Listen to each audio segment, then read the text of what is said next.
My name is Emily Carter. I was born and raised in a small town in Oregon, USA.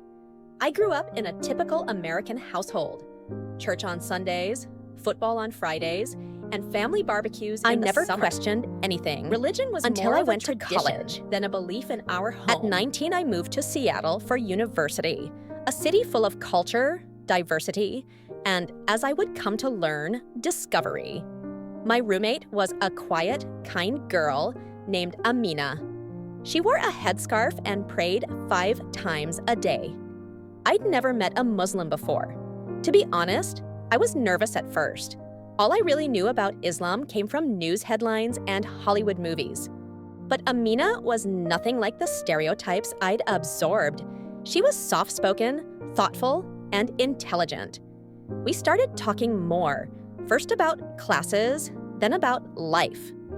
One night, after a particularly stressful exam, I found her praying in the corner of our room, tears in her eyes. She looked peaceful. I waited until she finished and asked, "Why do you pray like that?" She smiled and said, "Because it reminds me that everything I have and everything I face is part of God's plan. It grounds me." I didn't know what to say. All I knew was, in that moment, I wanted that peace too. Over the next year, I asked her more questions. She never pushed her beliefs on me. She simply answered, offered books, and let me explore at my own pace. I started reading the Quran. At first, it felt foreign, strange, but slowly, verses began to resonate. One night, I read a verse that changed everything. Indeed, with hardship comes ease. Quran 94, verse 6.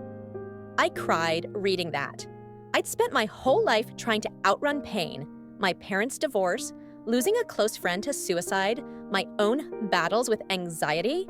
But here was a faith that acknowledged pain as part of life, not something to be ashamed of. Ramadan came, and Amina invited me to try fasting for a day. I made it until 6 p.m. before caving and eating a granola bar. But something shifted in me. That evening, I joined her for iftar, and then, for the first time, I watched her pray from start to finish. And I felt something stir in my chest, a pull, a whisper, a warmth. I began attending local Islamic talks, reading more deeply, asking harder questions. I struggled with doubts, especially around how my family would react. Would they understand? Would they accept me? One night, alone in my dorm room, I whispered, "God, if you're there, if Islam is truly your path, guide me." The next morning, I woke up with a strange calm. Not excitement, not fear, just clarity. That afternoon, I went to the Islamic Center. Amina came with me. My hands were trembling.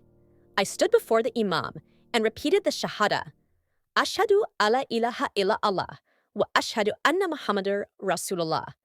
I testify that there is no God but Allah, and Muhammad is his messenger. That was the day Emily Carter became Amira. The days that followed weren't easy. My mom cried when I told her.